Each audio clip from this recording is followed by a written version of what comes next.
যতই জটিল, সময় করুন প্রতিকার। হাত ধরুন অল ইন্ডিয়া অ্যাস্ট্রোপামিস তন্ত্র রিসার্চ সেন্টারের জ্যোতিষ শিক্ষক, সনাতন ও আধুনিক জ্যোতিষবিদ শ্রী সুব্রত চক্রবর্তী। জ্যোতিষে আস্থা, প্রয়োজনে প্রতিকার, জীবন হবে স্বর্ণালঙ্কার। নমস্কার, চ্যানেল ভিশনের সমস্ত দর্শক বন্ধুদেরকে জানাই রবিবার শুরুর শুভেচ্ছা। দুপুর 2:45 আপনাদের সকলের প্রিয় অনুষ্ঠান কল্পতরু নিয়ে আবারও হাজির হয়েছি আমরা। মনেরে আজ কহ যে ভালো মন্দ যাহাই আসুক সত্যের লও সহজে। কেন বললাম? অনেক সময় এমন কিছু পরিস্থিতির আমাদের সম্মুখীন হতে হয় যে সময় দাঁড়িয়ে থেকে আমরা ভাবি এমনটা না হলেই বোধহয় ভালো হতো। তখন সেই পরিস্থিতির সাথে সামগ্রিকভাবে কোথাও মানিয়ে নিতে বা মেনে নিতে অনেকটা লড়াই, অনেকটা যুদ্ধ করতে হয়। আসলে মনকে বোধহয় নিজের মতো করে পরিচালনা করতে আমরা সব থেকে ভালোবাসি, কিন্তু কখনো কখনো ওই বলে না, মন চলে নিজ নিকেতনে, মন নিজের মতো করে বয়ে যায়। সেই মনের কথা, সেই মনের মানুষের কথা, সেই মনকে এগিয়ে নিয়ে যাওয়ার কথা আমরা যখন ভাবি তখন কোথাও একটা হোঁচট খেতে হয়। না, তখন আমরা থমকে দাঁড়াই না। যখন আমরা আমাদের গৃহকোণের সেই কোণঠাসা অবস্থা থেকে বেরিয়ে এসে আমরা একটা উদার মন নিয়ে, একটা খোলা মন নিয়ে সকলের সাথে আমাদের যে কোনো পরিস্থিতি, যে কোনো পরিবেশকে সহজেই মানিয়ে নিতে পারি। আর সেই মানিয়ে নেওয়ার মধ্যে থেকেই বোধহয় একটা বড় মনের পরিচয় পাওয়া যায়। কিন্তু এত কিছু বলা যতটা সহজ, সত্যি কথা বলুন তো, আমাদের প্রাত্যহিক জীবনে সেইভাবে কি এগিয়ে যাওয়ার ঠিক ততটাই সহজ? বোধহয় নয়। তাহলে এই মনকে বশ করলো কে বা কারা, সেটাই জানতে হবে এবং সেটাই বুঝতে হবে আমাদের বারবার করে। যেখানে দাঁড়িয়ে থেকে মন খারাপ থাকবে ঠিকই, কিন্তু আমাদের অন্তরে অনেকটা সাহস, অনেকটা উদ্দীপনা রাখতে হবে, যাতে আমরা সহজেই আমাদের যে কোনো পরিস্থিতি থেকে আমরা নিজেদেরকে এগিয়ে নিয়ে যেতে পারি। তবে যদি আগাম একটা আভাস থাকে যে আমার জীবনে কি কি হতে চলেছে বা আমার জীবনে কি কি হতে পারে, ভালো অবশ্যই থাকবে। তার সাথে কখনো কখনো আমাদের ওই আটকে দেওয়া, দাঁড়িয়ে থাকার কিছু পরিস্থিতি এসে সম্মুখীন হয়। আমরা কি দাঁড়িয়ে যাব? না, আমরা এগিয়ে যাব, সবটাকে মানিয়ে নিয়ে, সবটাকে গুছিয়ে নিয়ে। আর সেই নিয়েই আজকে আমাদের আলোচনা, মনকে নিয়ে আলোচনা, মনকে ভালো রাখার আলোচনা, মনকে নিয়ে আমাদের সকলের সাথে ভালো থাকা নিয়ে আজকে আলোচনা। যিনি থাকবেন আমাদের সাথে, না যিনি থাকবেন না, যিনি থাকেন আমাদের সাথে, সুব্রত চক্রবর্তী। কল্পতরু অনুষ্ঠান মানেই তার অনুষ্ঠান, ভালো লাগার অনুষ্ঠান। আজও আমরা থাকবো ঠিক তেমনই একটি ভালো লাগার অনুষ্ঠান নিয়ে। আমাদের সাথে রয়েছেন শ্রী সুব্রত চক্রবর্তী। নমস্কার, চ্যানেল ভিশনের সমস্ত দর্শক বন্ধুকে নমস্কার জানাচ্ছি। অনুষ্ঠান শুরুর প্রথমেই আমার পিতা মাতাকে প্রণাম জানাই মা তারার চরণে, প্রণাম জানাই সমস্ত বয়োজ্যেষ্ঠ মানুষদের প্রতি, যারা আমার অনুষ্ঠান নিয়মিত দেখে চলেছেন প্রত্যেক রবিবার দিন দুপুর 2:45। এছাড়া অন্য আরেকটি মিডিয়াতে আপনারা দেখতে পান প্রত্যেক সোমবার দিন দুপুর 2:45 এবং প্রত্যেক বৃহস্পতিবার দিন দুপুর 2:30। এই যে সুন্দর অনুষ্ঠানটা আপনারা বাড়িতে বসে মোবাইলে অথবা ইউটিউবে দেখছেন, ঠিক আমার ক্যামেরার পেছনে অনেক টেকনিশিয়ান দাদা ভাইরা রয়েছে, তাদেরকে অনেক শুভেচ্ছা ভালোবাসা জানাই। চ্যানেল ভিশনের কর্তৃপক্ষকে শুভেচ্ছা ভালোবাসা জানাই। আমার সঙ্গে সঞ্চালনায় রয়েছে আবিরদাকে অনেক শুভেচ্ছা এবং ভালোবাসা জানাই। দর্শক বন্ধু, আপনারা প্রত্যেকেই জানেন যে আমার অনুষ্ঠান মানেই কিন্তু নতুন বিষয় এবং নতুন আলোচনা। তো আজকে যে বিষয়টাকে নিয়ে আমি আলোচনা করব সেটা হচ্ছে কি, মন। আমাদের বহু মানুষ প্রশ্ন করেছেন যে অনেক মানসিকগত সমস্যায় অনেকে ভুগছেন, তো সেখান থেকে কিভাবে তারা পরিত্রাণ পেতে পারেন, বা মানসিক সমস্যা যাদের তৈরি হয়, অনেকের ক্ষেত্রে অনেক রকম কাউন্সেলিং করাচ্ছেন। মানসিক দিকটা তো একটা বিশাল বড় পার্ট বা গুরুত্বপূর্ণ জায়গা। তো সেই জায়গায় দাঁড়িয়ে যারা বিভিন্ন ধরনের মনের রোগ বা আমাদের মনের বিভিন্ন ধরনের সমস্যায় যারা ভুগছেন, আমরা সাধারণত একজন মনস্তত্ত্ববিদের কাছে যাই। অবশ্যই সেটা সায়েন্টিফিক এবং আপনারা অনেকেই চিকিৎসা করান, অবশ্যই করানো, এবং সেখান থেকে তারা অনেক উপকার পেয়েছেন। তো আমাদের জ্যোতিষশাস্ত্রও কিন্তু এই যে যারা মনোরোগে ভুগছেন বা বিভিন্ন ধরনের মানসিক অবস্থার অবনতি ঘটছে, মানসিক সমস্যায় আমরা কিন্তু অনেকেই জর্জরিত হচ্ছি। আমরা অনেক সময় অনেক মনস্তত্ত্ববিদের কাউন্সেলিং গ্রহণ করি। তার যদি সেরকম সমস্যা তৈরি হয়, সেই মনস্তত্ত্ববিদ আমাদের বিভিন্ন ধরনের মেডিসিন দেয়, সেই মেডিসিন গ্রহণ করি, কাউন্সেলিং করি এবং বিভিন্ন ধরনের আমরা থেরাপি নিই, এবং তারপরে আমরা আস্তে আস্তে কিন্তু আমাদের বিভিন্ন স্বাভাবিক জীবনে কিন্তু আমরা ফিরে আসি। এই মনের এই যে সমস্যা, মানসিক সমস্যা বা মনোরোগের যে বিভিন্ন ধরনের সমস্যাগুলো তৈরি হয়, তার বিভিন্ন ধরনের কারণ হতে পারে। মানসিক আঘাত থেকে আসতে পারে, আমাদের বিভিন্ন নেগেটিভ চিন্তা থেকেও আসতে পারে, বা কেউ মনে আমরা প্রচন্ড পরিমাণে আঘাত পেলে আমরা অনেক সময় কিন্তু ডিপ্রেশনে কিন্তু চলে যেতে পারি, বা ডিপ্রেশন মানুষের মধ্যে কিন্তু আসতে পারে। যে এই ধরনের সমস্যাগুলো আমিও ভাবলাম যে যারা আলোচনা শুনতে চাইছেন আমাদের এই মনকে নিয়ে যদি আমরা একটা এপিসোড সাজাতে পারি এবং আমাদের জ্যোতিষের শাস্ত্রে এর সঙ্গে কি সংযুক্তিকরণ রয়েছে, কেন এই ধরনের সমস্যাগুলো তৈরি হয়, বা জ্যোতিষ শাস্ত্র অনুযায়ী আমরা তার রেমিডিয়াল গাইডলাইন কি করতে পারি চিকিৎসার পাশাপাশি, বা যারা মনোরোগ বিশেষজ্ঞকে দেখাচ্ছেন বা সাইকোলজিস্টকে দেখাচ্ছেন তার পাশাপাশি একজন জ্যোতিষী হিসাবে আপনাকে আমরা কিভাবে সাহায্যের হাত বাড়িয়ে দিতে পারি এবং সেখান থেকে আপনাকে একটা রেমিডিয়াল গাইডলাইন সঠিকভাবে করলে যাতে আপনার সেই সমস্যা থেকে আপনি বেরিয়ে আসতে পারেন সেটাকে ভালো করে জানা। দর্শক বন্ধু, আমাদের একটা কথাই রয়েছে যে মনকে যে নিয়ন্ত্রণ করতে পারে তার মন হচ্ছে সব থেকে বড় বন্ধু, তাই না বিদ্যা? যে মনকে নিয়ন্ত্রণ করতে পারে তার সব থেকে বড় বন্ধু মনে হয় তার মনই হতে পারে। এবং আরো একটা কথা রয়েছে যে আমরা যদি মনকে নিয়ন্ত্রণ করতে সঠিকভাবে না করতে পারি তাহলে কিন্তু আমার সব থেকে বড় শত্রুই কিন্তু আমার মন হতে পারে। অর্থাৎ আমরা আমাদের মনকে যদি সঠিকভাবে জানতে পারি, সেই জন্যই আমাদের কিন্তু আমাদের লালন ফকির একটা গান গিয়েছিল মনের মানুষ, যে সিনেমাটা আমরা দেখেছি, যে আমরা জায়গা থেকে যে আমরা আমাদের মনের মানুষকে আমরা খুঁজছি বা মনের মানুষকে আমরা সঠিকভাবে চিনতে পারলাম না, তো সেই জায়গায় দাঁড়িয়ে আমাদের মনকে কিন্তু আগে জানা দরকার। এবং তার আগে আমাদের জানা দরকার আমরা যেরকম প্রত্যহ স্নান করি, আমরা যেরকম খাদ্য গ্রহণ করি, আমাদের স্নান করি কেন? আমাদের শরীরের জন্য। আমরা খাদ্য গ্রহণ করি আমাদের শরীরের জন্য। আমরা যেরকম বিশ্রাম নেই সেটার জন্য কিন্তু আমাদের শরীর যাতে ভালো থাকতে পারে। কিন্তু আমরা কি কখনো ভেবে দেখেছি যে মনেরও কিন্তু খাদ্যের প্রয়োজন রয়েছে, মনেরও স্নানের প্রয়োজন রয়েছে এবং মনেরও কিন্তু বিশ্রাম প্রয়োজন রয়েছে। তাহলে আমরা যেরকম আমাদের শরীরের জন্য খাদ্য গ্রহণ করছি, স্নান করছি, অর্থাৎ নিজেকে ফ্রেশ রাখছি, এবং আমরা নিয়মিত কিন্তু বিশ্রাম নিচ্ছি, ঘুমাচ্ছি, তাতে কিন্তু আমাদের শরীর ভালো থাকে। ঠিক সেরকমই মনেরও কিন্তু খাদ্যের প্রয়োজন, মনেরও কিন্তু বিশ্রামের প্রয়োজন এবং মনেরও কিন্তু স্নানের প্রয়োজন। সেটা কি না, আমরা যদি মনের স্নানটাকে দেখি সেটা হচ্ছে কি আমাদের ক্ষেত্রে উচ্চ চিন্তা। আমরা যদি ভালো চিন্তা করতে পারি, উচ্চ চিন্তা, সেটাই হচ্ছে মনের স্নান। আমরা যদি মনের খাদ্য হিসাবে দেখি সেটা হচ্ছে মনের খাদ্যটা হচ্ছে আমাদের সাহস এবং আনন্দ প্রকাশ করা, সবসময় আনন্দে থাকা এবং নিজেকে একটা কনফিডেন্স দেওয়া যে আমি সবকিছুতে পারবো, সেটা হচ্ছে আমাদের মনের হচ্ছে খাদ্য। এবং বিশ্রাম, আমাদের মনের বিশ্রাম কিন্তু আমাদের হচ্ছে ধ্যান, জপ। আপনি যে ধর্মেই থাকুন না কেন, আপনি যে ধর্মেই থাকুন না কেন, যে ধর্মেতে বিশ্বাস করুন না কেন, আপনি যদি নিয়মিতভাবে ধ্যান, জপ বা ঈশ্বর চিন্তার মধ্যে থাকতে পারেন, সেটা কিন্তু আপনার মনের একটা বিশ্রাম বা মনের সেখানে হচ্ছে রেস্ট নেওয়ার জায়গা। ঠিক সেরকমই আমাদের বিভিন্ন ধরনের যারা মানসিক সমস্যায় ভুগছি, আমাদের জ্যোতিষের শাস্ত্রে এই মানসিক রোগ বা ডিপ্রেশন মানুষের মধ্যে যখন তৈরি হয়, সাধারণত আমরা এই 9টা গ্রহের মধ্যে 3টি গ্রহকে কিন্তু ভাগ করব। অনেকেই বুঝে গেছেন যে যখন মনকে নিয়ে আলোচনা করছি নিশ্চয়ই মনকে মানে হচ্ছে চন্দ্রকে নিয়ে আলোচনা নিশ্চয়ই থাকবে। নিশ্চয়ই চন্দ্র তো আমাদের মনের কারকতাকে নির্ণয় করে, চন্দ্র তো আমাদের মনকে নিয়ন্ত্রণ করে। চন্দ্র যেরকম আমাদের গোটা বডির ওয়াটার ব্যালেন্সটাকে দেখে, চন্দ্রের যা যেরকম আমাদের জোয়ার ভাটা তৈরি হয়, ঠিক সেরকমই আমাদের মনকে নিয়ন্ত্রণ করতে কিন্তু চন্দ্রের বিশাল বড় ভূমিকা রয়েছে।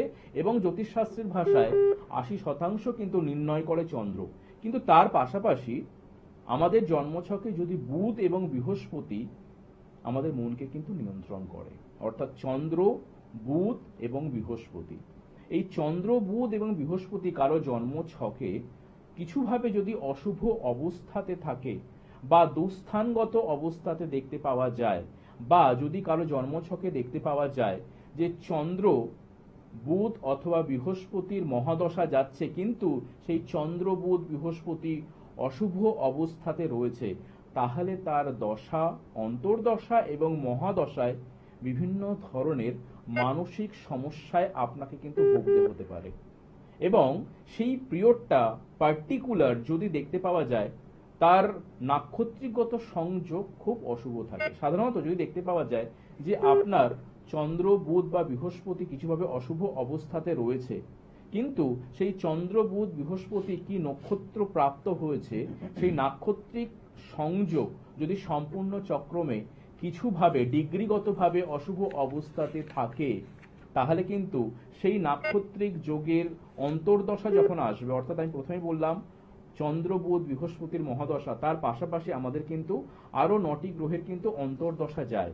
সেই অন্তর্দশার নাক্ষত্রিক সংযোগ অর্থাৎ আপনার চন্দ্র বুধ বৃহস্পতি কি নক্ষত্র পেয়েছে, সেই নক্ষত্রের যখন অন্তর্দশাটা আসবে সেই পিরিয়ডে যদি দেখতে পাওয়া যায় সম্পূর্ণ চক্রমে সেই নক্ষত্রতে 5 ডিগ্রির নিচে অবস্থান করছেন, তাহলে ভাববেন ওই পার্টিকুলার সমস্যা আপনার জন্য কিন্তু মানসিক ডিপ্রেশনটা চরম আকার নিতে পারে। অনেকে প্রেমজ সম্পর্ক থেকে কিন্তু মানসিক আঘাত পেয়েছেন, অনেকে রিলেশনশিপ থেকে বা বাবা মার থেকে আঘাত পেয়েছেন, অথবা বাবা মা এমন হচ্ছে সন্তানের থেকে কিন্তু আঘাত পেয়েছেন। আঘাত তো বিভিন্ন রকম ভাবে হতে পারে, মানসিক রোগ যেটাকে বলা হয় আমাদের আঘাত থেকে আসে, মনের আঘাত থেকে আসে। তাহলে সেখানে আপনার জন্মছকে আপনি ভালো করে দেখবেন যে বহু মানুষ যারা হয়তো দীর্ঘদিন ধরে আপনারা ঘুমের ওষুধ খাচ্ছেন বা দীর্ঘদিন ধরে আপনি যারা মনের ডাক্তার রয়েছেন, আমাদের সাইকোলজিস্টরা রয়েছেন, মনোরোগ বিশেষজ্ঞরা রয়েছেন, তাদের কাছে আপনি কি দীর্ঘদিন ধরে ওষুধ খাচ্ছেন, কিন্তু আপনি কখনোই আপনার সেই ডিপ্রেশনের জায়গা থেকে একটা ভালো সুরাহা করতে পারছেন না। তাদের ক্ষেত্রে আমি একটা জিনিসই বলতে পারি যে জ্যোতিষের শাস্ত্র অনুযায়ী কিন্তু আপনি যদি আপনার চন্দ্র, আপনার বুধ এবং বৃহস্পতি এবং তার নক্ষত্রের সঠিক বিচার বিশ্লেষণ দ্বারা প্রতিকার প্রতিবিধানে আসতে পারেন, আপনার আশেপাশে অনেক এরকম ব্যক্তিরা রয়েছেন যারা কিন্তু দীর্ঘদিন ধরে মানসিক সমস্যায় ভুগছেন। অনেক রকম হতে পারে মানসিক সমস্যা, পড়াশোনা নিয়ে হতে পারে, ডিপ্রেশন নানা রকম জায়গা থেকে আসতে পারে। সেই পার্টিকুলার কারণটাকে আপনাকে জানতে হবে যে কেন তৈরি হলো আপনার সেই ডিপ্রেশনটা, মানসিক রোগটা কেন তৈরি হলো। আমরা দৈনন্দিন জীবনেও কিন্তু অনেক ধরনের মনের অসুখে ভুগি, আমরা কিন্তু সেই বিষয়গুলোকে আমরা গুরুত্ব দিই না, যার জন্য কিন্তু আমাদের বিভিন্ন ধরনের শারীরিক সমস্যাও কিন্তু তৈরি হয়। আমি আলোচনায় আসবো, বলে কোনো বন্ধু এসছেন, তারপরে আমি অবশ্যই দীর্ঘ আলোচনায় আসছি। হ্যাঁ, ফোনে কে আছেন? নমস্কার। নমস্কার। হ্যালো, হ্যাঁ নমস্কার, কে বলছেন? আমার কে বলছেন? হ্যাঁ হ্যাঁ, আবার বলুন। আপনি সম্বন্ধে আমি বাগুইয়াটি থেকে বলছি। বাগুইয়াটি থেকে? বাগুইয়াটি। হ্যাঁ হ্যাঁ, নাম বলুন। আমার সাত্বিক মন্ডল।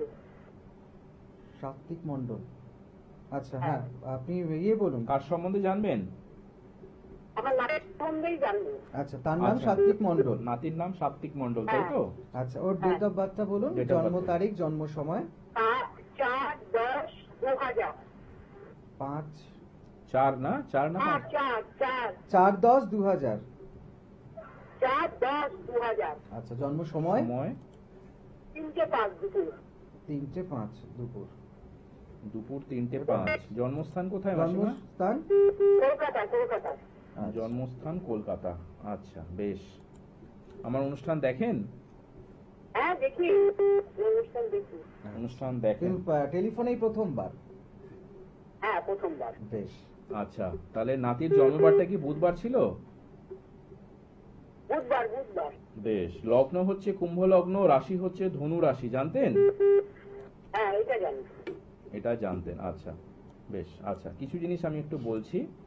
ওর জন্ম তিথি ছিল সপ্তমী শুক্লপক্ষ তিথি, নক্ষত্র হচ্ছে মূলা নক্ষত্র, এবং ওর গণ হচ্ছে দেবারি বা রাক্ষস গণ, এগুলো জানা ছিল? হ্যাঁ, এগুলো জানা ছিল। এবং আপনার নাতি কিন্তু একটা খুব ভালো যোগে জন্মগ্রহণ করেছে, সেটা হচ্ছে শোভন যোগ। শোভন যোগ যাদের থাকে তাদের ক্ষেত্রে কিন্তু উচ্চ চিন্তাধারা হয়, মানে তারা জীবনে আমি ভালো জায়গায় যাব, ভালো কিছু করব, এবং সবকিছু তার মধ্যে একটা উচ্চ চিন্তাধারা থাকে। এটা একদিক থেকে কিন্তু প্রচন্ড ভালো একটা পজিটিভ জায়গা, বুঝেছেন, নাতির জন্য। আচ্ছা, নাতির কি এখন কেরিয়ার নিয়ে কিছু জানতে চাইছেন? হ্যাঁ, কেরিয়ার নিয়ে দাদা জানতে চাই। কেরিয়ার নিয়ে জানতে চাইছে। নাতির কেরিয়ার তো খারাপ নয়, জন্মছকে দেখতে পাচ্ছি বৃহস্পতি শনি যথেষ্ট ভালো রয়েছে, সম্পূর্ণ চক্রমে নবমপতি এবং একাদশপতি খুব ভালো, বুঝেছেন তো। এই নবমপতি একাদশপতি ভালো থাকার জন্য এটা যথেষ্ট একটা পজিটিভ জায়গা তৈরি করতে পারে ওর জন্য কর্মজীবনে। দ্বিতীয়ত একটা খুব ভালো রাজযোগ তৈরি হয়েছে, বুধ এবং শুক্রের একটা বিপরীত রাজযোগ তৈরি হয়েছে, যেটা ওর কর্মজীবনকে কিন্তু ভালো জায়গা দিতে পারে। কিন্তু দেখবেন আমি এই যে ভালো জায়গাগুলোকে বলছি, কিন্তু কোথাও গিয়ে ও কর্মজীবনে এখন একটা প্রতিষ্ঠা পেতে গিয়ে একটা বাধার সম্মুখীন হবে। কেন তৈরি হবে সেটাও বলে দিচ্ছি।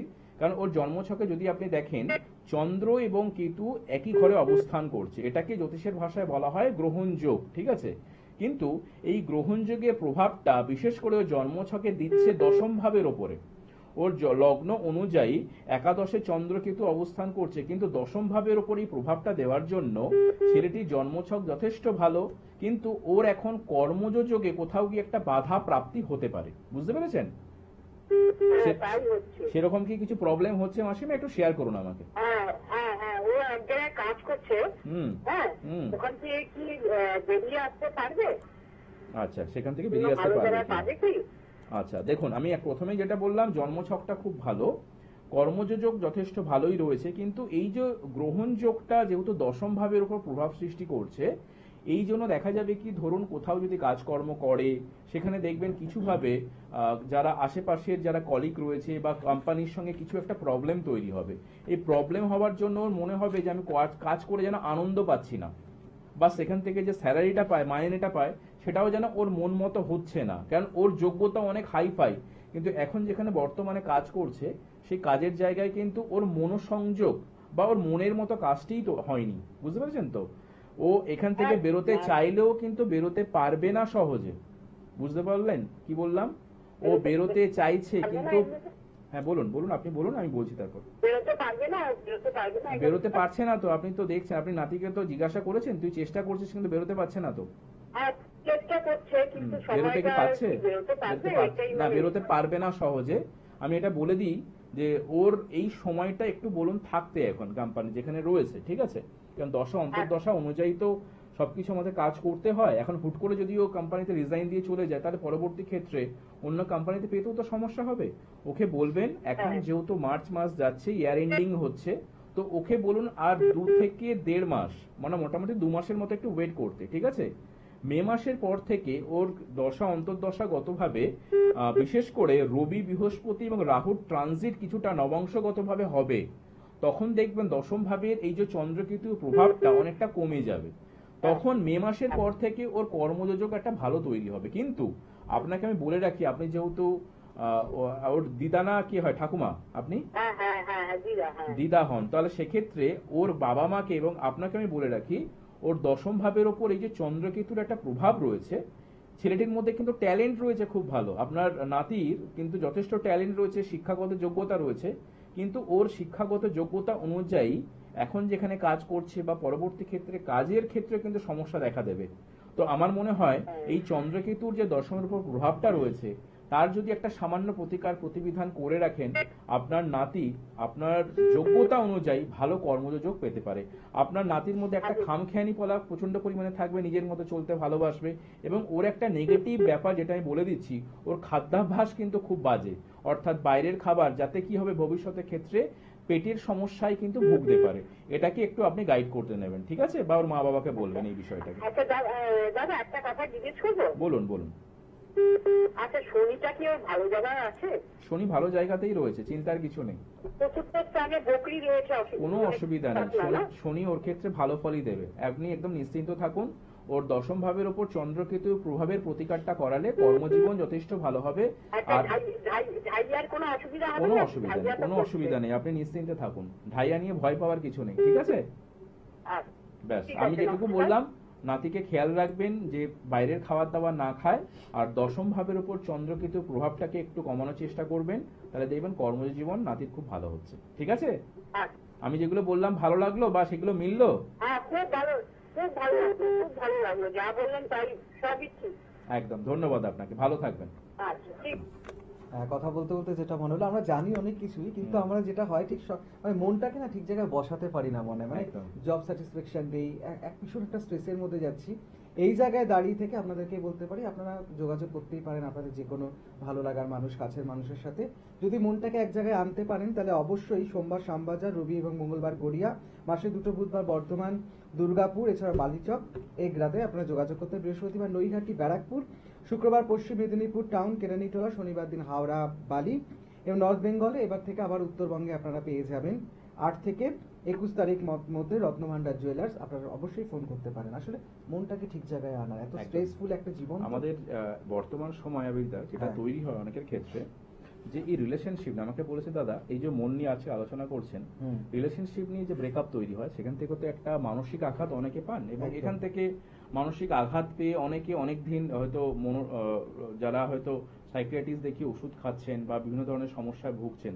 সাধারণত এই যে প্রেমজ সম্পর্ক ক্ষেত্রে, বা ধরুন ম্যারেজ হয়ে গেছে, বিবাহ হয়ে গেছে, বিবাহ পরবর্তী জীবনের ক্ষেত্রেও কিন্তু অনেক স্বামী বা স্ত্রীদের ক্ষেত্রেও দেখেছি যে বিভিন্ন ধরনের কিন্তু সমস্যা আসে, এই রিলেশনশিপ নিয়ে। যাদের দেখবেন বিশেষ করে চন্দ্র বৃহস্পতি নক্ষত্র অবস্থান করছে, অনেকেই বলবেন চন্দ্র বৃহস্পতি নক্ষত্র তো জীবযোগ তৈরি হয়ে গেল। অবশ্যই ভালো যোগ তৈরি হলো, কিন্তু তার অবস্থানটা আমাকে দেখতে হবে কোন ঘরে অবস্থান।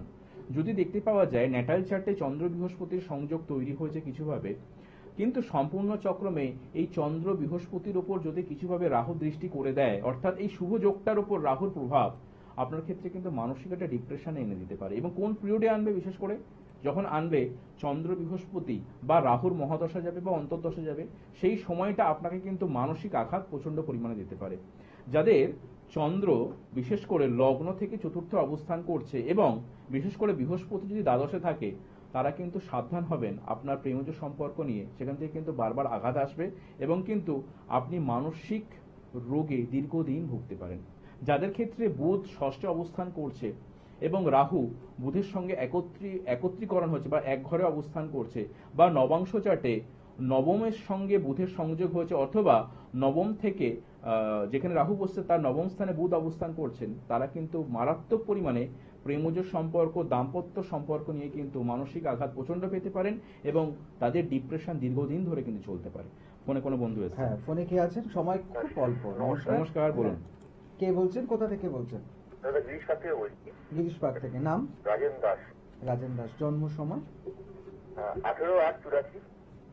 18/8/84। আচ্ছা, সময়? 4:55 PM। 4:55। সময় একটু শেষের মুহূর্ত। জন্মস্থান কোথায় দাদা? চন্দননগর। চন্দননগর। আচ্ছা, সেদিন কি শনিবার ছিল দাদা? হ্যাঁ লগ্ন হচ্ছে মকর, রাশি হচ্ছে মেষ রাশি, জানা ছিল? হ্যাঁ হ্যাঁ। আচ্ছা আচ্ছা, আমি বলে দিচ্ছি।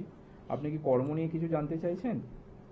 দাদা মেন যেটা আমি জানতে চাইছি, আমার শ্বশুর বাড়িটা প্রমোটিংয়ের কথা চলছিল, কিন্তু এটা ভাড়া এসে গেছে, একটা কোর্ট কেস হয়ে গেছে। বেশ, আমি বলে দিচ্ছি, আপনার সময় কম, আমি বলে দিচ্ছি। ওখানে আমার একটা ফ্ল্যাট নেওয়ার কথা ছিল। হুম। তো নিজস্ব কোনো সম্পত্তি, মানে নিজের নামে কোনো, আমার যে বাড়ি এটা শরিকি বাড়ি, মানে আমার নিজের নামে নয়। হুম হুম। দেখো, প্রথমে যেটা বলি যে জন্মছকে মঙ্গল কেতুর অবস্থানটা যথেষ্ট খারাপ।